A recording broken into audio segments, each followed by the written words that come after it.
आज के वॉर में जीत सोल्जर से नहीं टेक्नोलॉजी से होती है। क्या इंडिया रेडी है उन वॉर्स के लिए जहां बैटल फील्ड्स जमीन पर नहीं बल्कि साइबर स्पेस और डेटा नेटवर्क्स में होता है। और इसी चैलेंज के लिए इंडिया अब अपनी आर्मी को ट्रांसफॉर्म कर रहा है विजन 2047 के थ्रू। नमस्कार दोस्तों, welcome to Nation Insight with Vikas Mishra. India ने एक long term military transformation plan launch किया है जिसका नाम है डिफेंस फोर्सेस विजन 2047। लेकिन सवाल ये है कि क्या इंडिया फ्यूचर वॉर्स के लिए ट्रूली रेडी हो रहा है या हम ऑलरेडी ग्लोबल रेस में पीछे हैं। आज हम इस ब्लूप्रिंट के पीछे की रियल स्ट्रेटजी को डिकोड करने का प्रयास करेंगे। उससे पहले देखते हैं किस तरीके से इकोनॉमिक्स टाइम्स और अदर न्यूज़ चैनल ने इसको कवर किया है। देखिए, India to boost national security with drone geo spatial and data forces by 2047। क्या है इसका मतलब, ये आगे हम जानेंगे और देखेंगे क्या इस रोड मैप के पीछे की पूरी सच्चाई है। देखिए, राजनाथ सिंह ने भी इसे डिक्लेयर किया है कि Indian defence forces aim to create a new drone forces a military geo special agencies को मैं बताऊंगा इसका मतलब क्या होता है। और साथ में ये जो सबसे बड़ा इंपॉर्टेंट कीवर्ड है दोस्तों, कॉग्निटिव वारफेयर एक्शन फोर्स, जिसकी इंपॉर्टेंस आज के इस मल्टीमीडिया सोशल मीडिया के टाइम पे बढ़ती जा रही है। और इसका रिलेवेंस को अगर जो कंट्री समझ पा रही है वो मेंटली एक तरीके से ज़्यादा अटैक कर रही है एक कंट्री से दूसरी कंट्री पर। देखेंगे अदर न्यूज़ चैनल ने किस तरीके से कवर किया है कि बिजनेस स्टैंडर्ड ने कवर किया है कि arm forces plan to setup a new drone data and geo spatial information war units. और देखिए ये आया कब प्लान। देखिए, कभी भी कोई चीज़ अगर होती है तो उसके पीछे कोई कारण होता है। हिंदुस्तान ने इसको कब सोचा, जब ऑपरेशन सिंदूर हुआ उसके जस्ट बाद। This plans come just month after operation Sindoor which saw extensive information warfare. आपने देखा होगा जब हिंदुस्तान का पाकिस्तान से वॉर चल रहा था तो उस टाइम पे किस तरीके की डिस इन्फॉर्मेशन कैंपेन्स चल रहे थे और उसके साथ ही किस तरीके से मल्टीपल ड्रोन अटैक हो रहे थे।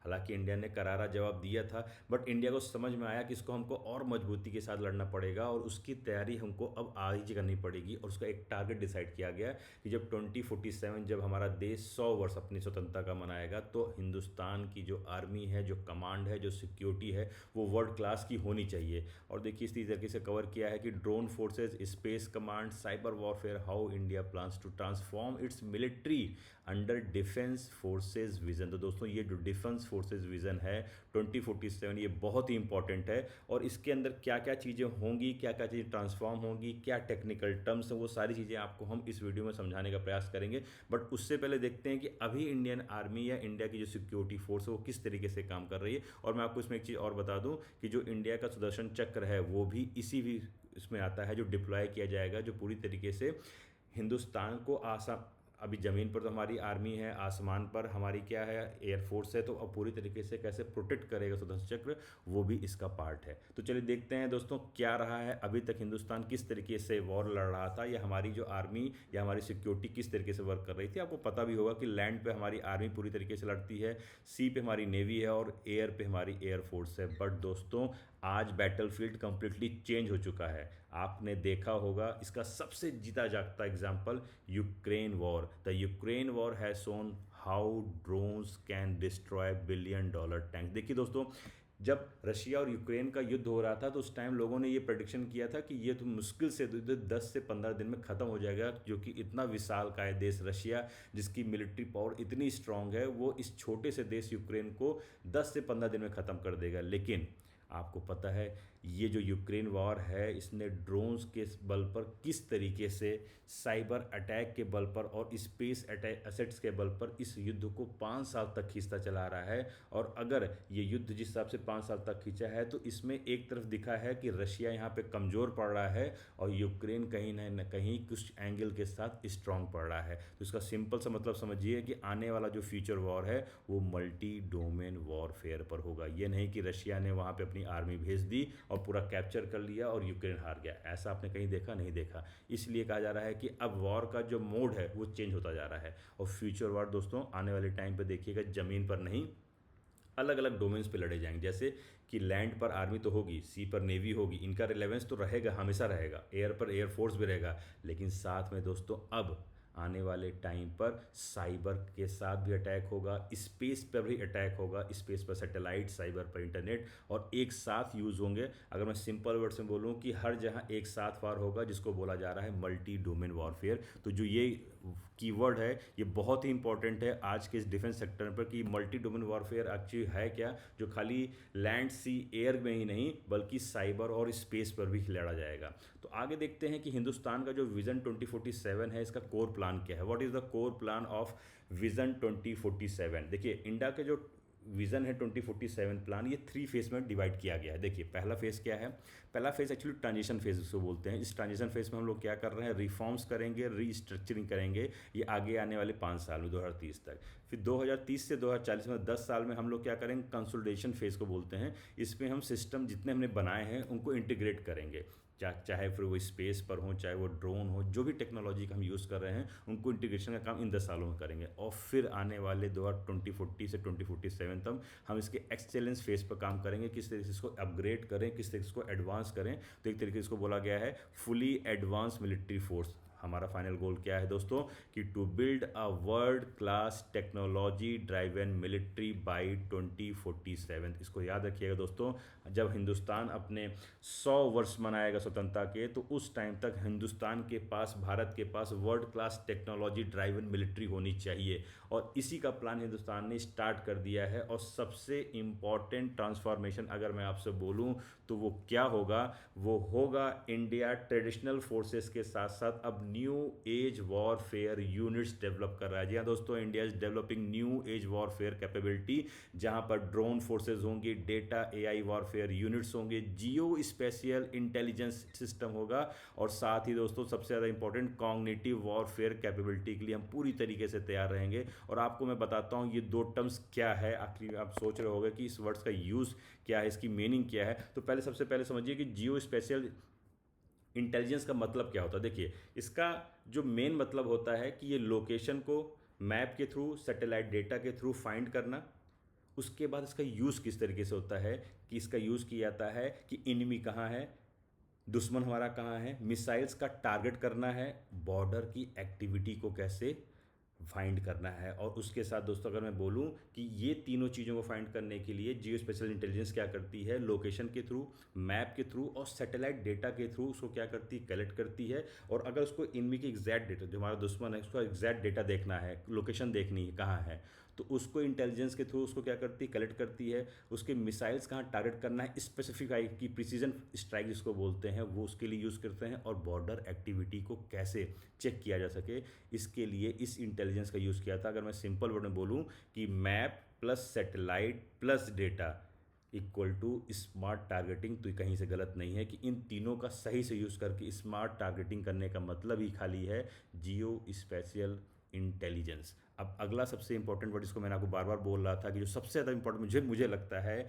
आज के टाइम पर है, और इसका रिलेवेंस सबसे ज़्यादा आज के टाइम पर, वो है कॉग्निटिव वॉरफेयर कैपेबिलिटीज़। देखिए इसका सिंपल से मतलब समझिए, अगर मैं सिंपल वर्ड में बोलूं कि लोगों के दिमाग पर कंट्रोल करना। अब आप सोचोगे कैसे कंट्रोल करना है। आज की डेट में आपको पता होगा फेक न्यूज़, एआई से स्पूफिंग करके बनाना, इमेज बनाना, सोशल मीडिया प्रोपोगेंडा और साइकोलॉजिकल प्रेशर, ये सबसे ज़्यादा आज की डेट पे काम कर रहा है। और ये चीज़ें सबसे तेज़ी से फैलाई जाती हैं। जैसे आप देखते होंगे कि साइकोलॉजिकल प्रेशर कैसे बनता है। आप अभी देख रहे होंगे कि अमेरिका और ईरान आपस, और इजराइल युद्ध कर रहे हैं। इसमें अमेरिका ने ईरान के किसी स्कूल पर, वहाँ पर बच्चों पर अटैक किया, और ये न्यूज़ सबसे ज़्यादा आप देखे होंगे सबके पास पहुँची हुई, रीच की होगी। हालांकि इससे पहले ईरान क्या क्या नेगेटिव कर रहा है वो उतनी तेज़ी से नहीं फैल रही है जितनी तेज़ी से फैल रही है क्या, कि स्कूल पर निर्दोष जो छोटे बच्चे हैं उनको अमेरिका ने मारा। तो यहाँ पर अमेरिका को क्या रिप्रेजेंट किया जाएगा, विलेन। तो एक सिंपैथी वॉर होगी। और ये साइकोलॉजिकल प्रेशर जो होता है ये सबसे ज़्यादा इम्पैक्ट करता है। और इसके चक्कर में क्या हो रहा है, अमेरिका जैसा जो शक्तिशाली देश है, जो ईरान से अच्छे तरीके से लड़ करके बहुत शक्तिशाली देश है, जीतने के कगार पर है, बट फिर भी आज प्रेशर में है। और इसका एग्जाम्पल मैं आपको बताऊँ, जब हिंदुस्तान, भारत और पाकिस्तान के बीच युद्ध हो रहा था, और भारत जो है अपनी पावर को दिखाते हुए पाकिस्तान को इतना प्रेशराइज कर दिया था कि वो सिलेंडर हो जाए। बट इसका डिक्लेरेशन किसने किया, इसका डिक्लेरेशन किया अमेरिका के राष्ट्रपति डोनाल्ड ट्रंप ने सबसे पहले ट्विटर करके। क्यों, क्योंकि उनको साइकोलॉजिकल प्रेशर बनाना था पूरे वर्ल्ड पे कि देखिए मैंने हिंदुस्तान और पाकिस्तान के बीच का युद्ध खत्म कर दिया। असली बात ये नहीं थी कि उन्होंने ख़त्म कर दिया, बट एज किसने लिया? एज लिया डोनाल्ड ट्रंप ने। और इसका फ़ायदा ये मिला कि आज वो किसी भी प्लेटफॉर्म पर खड़ा होता है तो बार बार ये बोलता है कि हमने भारत और पाकिस्तान जो न्यूक्लियर पावर कंट्री हैं उनके बीच का युद्ध खत्म कर दिया। ये साइकोलॉजिकल प्रेशर है। अब नरेंद्र मोदी उसके बाद पार्लियामेंट में बार बार बोल रहे हैं, ऑफिशियली बोल रहे हैं कि नहीं देखिए, ऐसा किसी भी मिनिस्टर या किसी भी देश के प्रमुख के साथ ऐसी कोई बात नहीं हुई थी, हिंदुस्तान ने ही इसको किया है। और पाकिस्तान के आर्मी चीफ या आर्मी कमांड ने बात किया था कि हम इसको चलिए न्यूट्रलाइज करते हैं, सीज़ फायर करते हैं। लेकिन अगर देखा जाए तो आज के डेट में अगर किसी के माइंड पर पूछोगे तो सबसे ज़्यादा बात क्या फैली है, तो डोनाल्ड ट्रंप की बात फैल रही है कि हाँ यार, डोनाल्ड ट्रंप ने ही तो कहा था, उसने ट्विटर किया था सबसे पहले एक्स हैंडल पर कि भारत और पाकिस्तान के बीच मैंने युद्ध रुकवा दिया है। तो इसको बोलते हैं साइकोलॉजिकल प्रेशर, और ये सोशल मीडिया प्रोपोगेंडा। और इसलिए मैं बोल रहा हूँ कॉग्निटिव वॉरफेयर में जो सबसे आगे अगर आज के डेट में है, वो देश एक एज लेकर आगे बढ़ेगा। इसलिए माइंड पर वॉर करना मतलब सिंपल कहा जाए तो कॉग्निटिव वॉरफेयर है। और साथ ही साइबर कमांड और स्पेस कमांड पर भी कंट्रोल करना, ये सबसे ज़्यादा इंपॉर्टेंट है। इसलिए लेकिन अगर आपसे मैं बोलूं कि सबसे शॉकिंग बात यह है कि इंडिया सिर्फ आर्मी अपग्रेड नहीं कर रहा है, बल्कि वॉर को पूरा कॉन्सेप्ट चेंज कर रहा है। क्योंकि हिंदुस्तान अब समझ गया है कि वॉर एक तरीके से सिस्टम से नहीं लड़ जाएगा, वॉर का जो मोड है वो पूरी तरीके से चेंज हो गया है। तो आगे चल के देखते हैं कि नेटवर्क वॉरफेयर का जो कोर आइडिया वो क्या है। देखिए, अभी तक हिंदुस्तान क्या था, प्लेटफॉर्म बेस्ड वॉरफेयर कर रहा था। अब हम शिफ्ट कर रहे हैं प्लेटफॉर्म बेस्ड वॉरफेयर से नेटवर्क सेंट्रिक वॉरफेयर। इसका मतलब क्या हुआ? देखिए, प्लेटफॉर्म बेस्ड जो वॉरफेयर होता है एक पुराना तरीका था। इसमें क्या, आपको मैंने फिर से बता दिया, इसमें क्या होता थी, आर्मी अलग लड़ाई करती थी ग्राउंड पर, नेवी समुद्र पर, और एयरफोर्स आसमान पर लड़ाई करती थी। इनका कोऑर्डिनेशन नहीं था। हालांकि अब तो कोऑर्डिनेशन हो गया है, सीडीएस हमारा बन चुका है, तो अब कोऑर्डिनेशन काफ़ी अच्छा हो चुकी है। बट ये मैं आपको बहुत पहले की बात बता रहा हूँ जहाँ पे प्लेटफॉर्म बेस्ड वॉरफेयर होता था। अब क्या होगा दोस्तों, अब हिंदुस्तान पूरी तरीके से चेंज कर दिया है नेटवर्क सेंट्रिक वॉरफेयर, जिसका मतलब ये होगा कि यहाँ पर सब एक दूसरे से रियल टाइम डेटा शेयरिंग करके कनेक्ट रहेंगे। सब मतलब कौन, कि ड्रोन जो डेटा भेजेगा, सैटेलाइट उसको ट्रैक करेगा, और मिसाइल इंस्टेंटेंटली हिट करेगी, मतलब डायरेक्टली उसको हिट करेगी। तो यहाँ पे देखिए, तीनों को जो कॉम्बिनेशन है वो पूरी तरीके से कनेक्टेड है। और जब सब एक सिस्टम की तरह काम करते हैं तो आपको पता होगा कि अलग अलग मशीन्स नहीं, एक कनेक्टेड स्मार्ट सिस्टम तैयार होता है। इसलिए मैंने बोला कि जब the systems will share a real time data between satellites, drone and command centers, तो एवरीथिंग विल बी कनेक्टेड। और इसी के कारण हिंदुस्तान अब अपने नेटवर्क सेंट्रिक वॉरफेयर पर अच्छे तरीके से काम कर रहा है। और क्यों कर रहा है इसकी आपको मैं नीड बताऊं तो आपको पता है कि हिंदुस्तान के जो दो पड़ोसी मुल्क हैं, एक चाइना और एक पाकिस्तान, जो एक हिडन इनमी है और जो एक ओपन इनमी है, उसका भी एक थ्रेट सबसे ज़्यादा है। आपको पता होगा कि चाइना है वो एआई पर, स्पेस पर और एडवांस टेक्नोलॉजी पावर पर काफ़ी आगे बढ़ रहा है। और दूसरी तरफ पाकिस्तान अपनी वही पुरानी हरकतों, हाइब्रिड और प्रॉक्सी वॉरफेयर का काम अभी भी कर रहा है। इसलिए इंडिया को चाहिए multi front readiness, faster response system और हाईटेक वॉरफेयर कैपेबिलिटी। इन तीनों को करने के लिए हिंदुस्तान को पहले से ही प्रिपेयर होना पड़ेगा। और अगर आपको मैं ग्लोबल कंपैरिजन की बात करूं तो ग्लोबल कंपैरिजन में आज की डेट में दो पावरफुल कंट्री हैं, जो यूएस और चाइना। इनकी बात की जाए तो ये एआई वॉरफेयर में, साइबर डोमिनेंस में और स्पेस मिलिटराइजेशन में काफ़ी आगे जा चुके हैं, और इन्होंने काफ़ी आगे काम कर भी लिया है।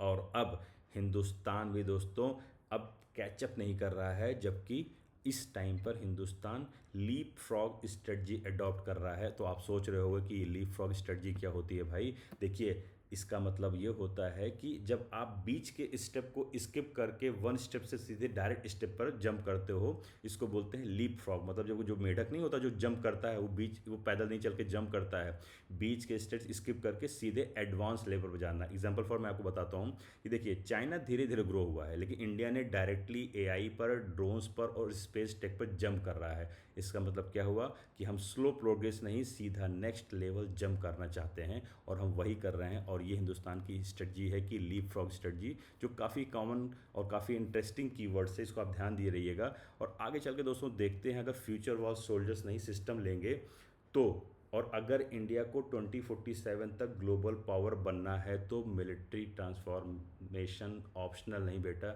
दोस्तों, अब ये मैंडेटरी है। Military transformation is not optional, it is mandatory. तो कैसा लगा आपको हमारी वीडियो? आपको क्या मानना है कि क्या इंडिया फ्यूचर वॉर के लिए रेडी है या अभी भी काफ़ी गैप है?